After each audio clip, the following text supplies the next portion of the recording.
Un saludo a todos los amigos y las amigas de Mundo Sí Jurídico, nuevamente con ustedes para traerles la lectura número 11, desde aquí, desde la finca Betania, en el bosque de Toro Negro, uno de los picos más altos de la isla de Puerto Rico, con una temperatura muy agradable que ronda entre los 63 y 65 grados ahora en diciembre. Bien, hablemos de la criminalización del enfermo mental y el proyecto higienista. En un artículo de 1956,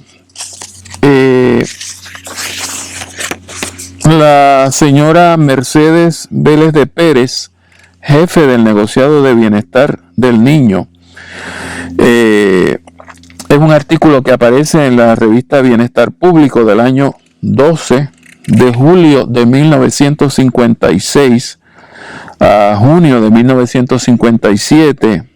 Es el número 45-48, es un número extraordinario. Hacia la página 7 y 8 dice la mencionada señora Vélez de Pérez, jefe del negociado de bienestar del niño del Departamento de Salud, lo siguiente, y cito: la pérdida de la visión o la atrofia de algún miembro del cuerpo constituyen impedimentos físicos que afectan seriamente el bienestar de los niños.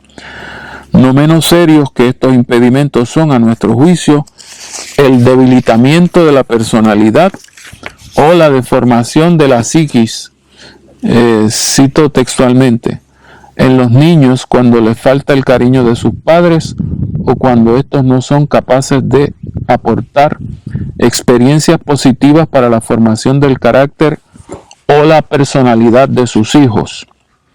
Por eso, la labor de rehabilitación no solo ha de incluir a los niños ciegos, a los sordomudos, a los que han sido víctimas de parálisis o de fiebres reumáticas y a otros que también han sufrido lesiones orgánicas.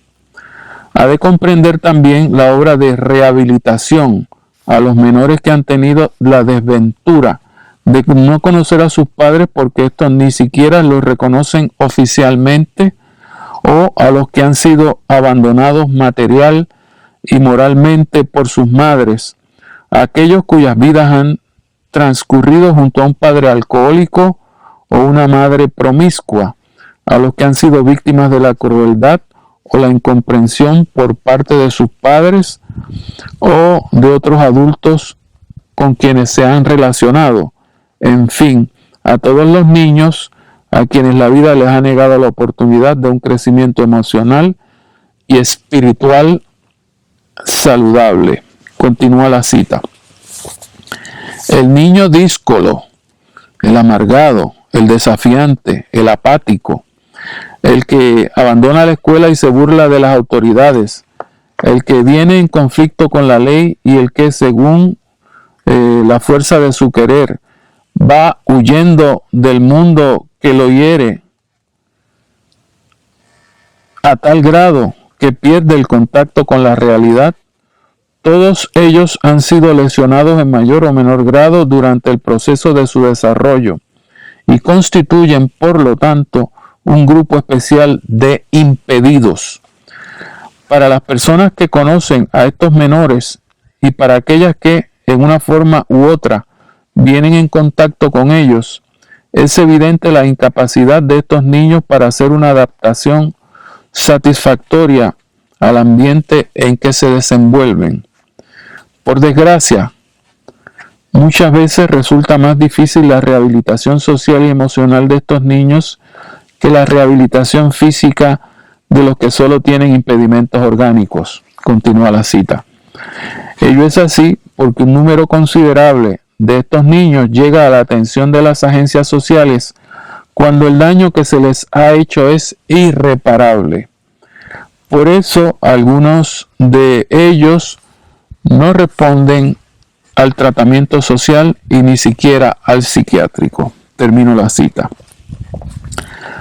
Hay una gradación que va desde las enfermedades físicas, orgánicas, como pueden ser la pérdida de la visión, la atrofia, y pasa por los desventurados que han tenido malos padres, alcohólicos, promiscuos, que les han negado la salud espiritual.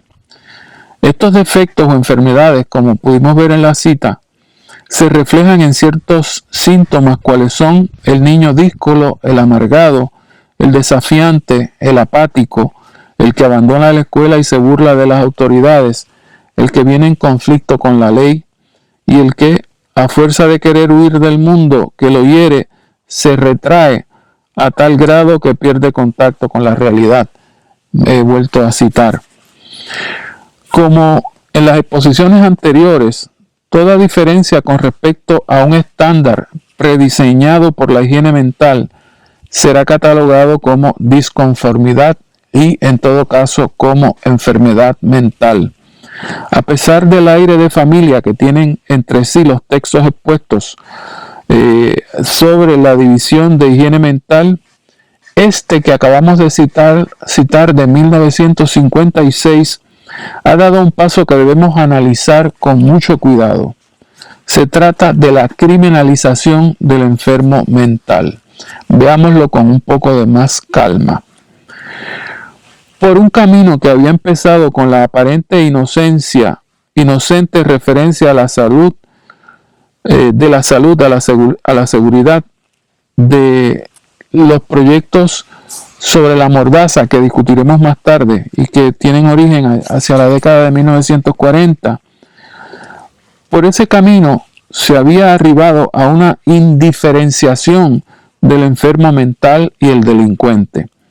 Los enfermos necesitados de rehabilitación por razones orgánicas, como son los ciegos, los sordomudos, los que son víctimas de parálisis o de fiebres reumáticas, otros que también han sufrido lesiones orgánicas. Ese tipo de enfermos no tienen ninguna diferencia con respecto a los enfermos por razones del espíritu. Por eso, dice en su artículo la doctora Vélez de Pérez, por eso la labor de rehabilitación no solo ha de incluir a los niños ciegos, a los sordomudos, a los que han sido víctimas de parálisis o de fiebres reumáticas y a otros que también han sufrido lesiones orgánicas. Ha de comprender también la obra de rehabilitación a los menores que han tenido la desventura de no conocer a sus padres, porque estos ni siquiera lo reconocen oficialmente. Cierro la cita.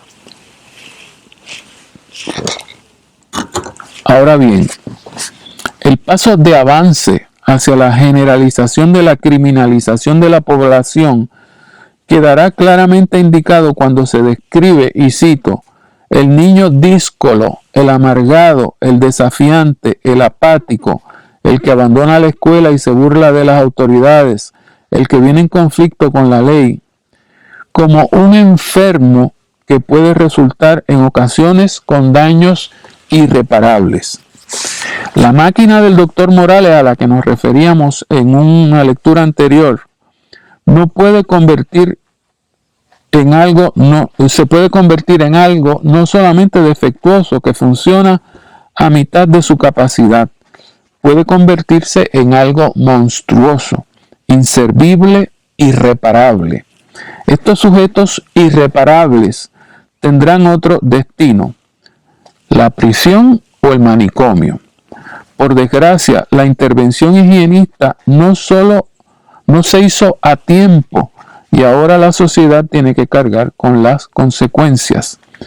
Como vimos ya hacia mediados de la década del 50, el entusiasmo del principio de los aciagos años 40 había degenerado en un pesimismo extraordinario, en una cristalización de los bellos proyectos en que había de colaborar la ciudadanía organizada, las instrumentalidades públicas como la escuela, la policía, las cortes.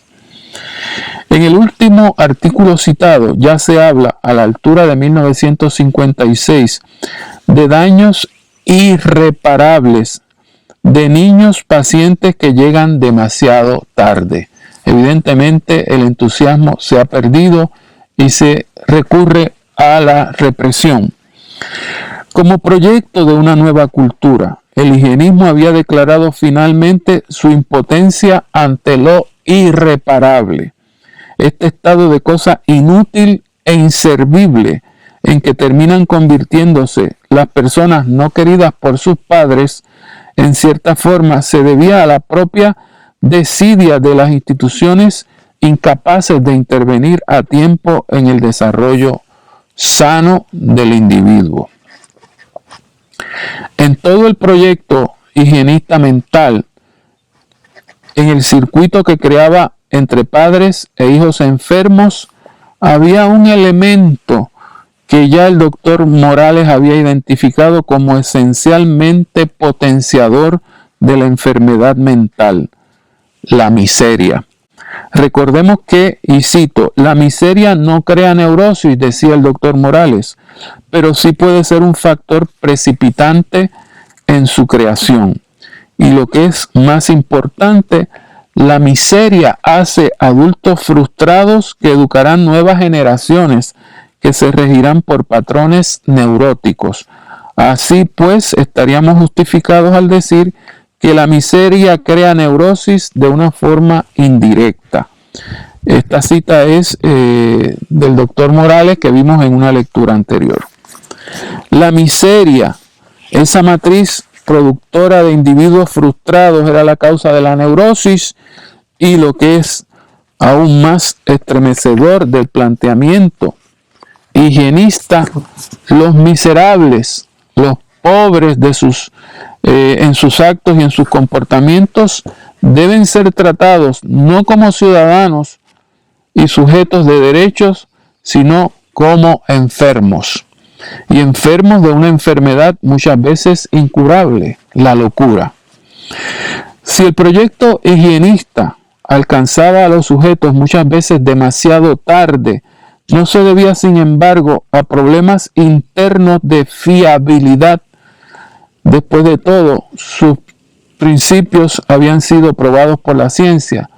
Estos sujetos irreparables no son irreparables porque el proyecto higienista haya fracasado, porque es un proyecto cuyos principios han sido probados por la ciencia, decía el doctor Morales, sino a cierta cultura institucional, a cierta negligencia social. Cito, ello es así porque un número considerable de estos niños llegan a la atención de las agencias sociales cuando el daño que se les ha hecho es irreparable. Cierro la cita. La culpa, por tanto, es de cierta organización distributiva de la demografía poblacional que no acude a tiempo a las agencias de salud mental, a la pereza o, en términos generales, a la propia situación mental de la población.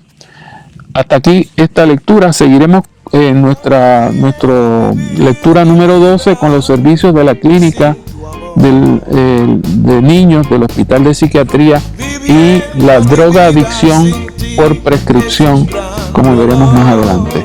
Muchas gracias por su escucha y hasta la próxima.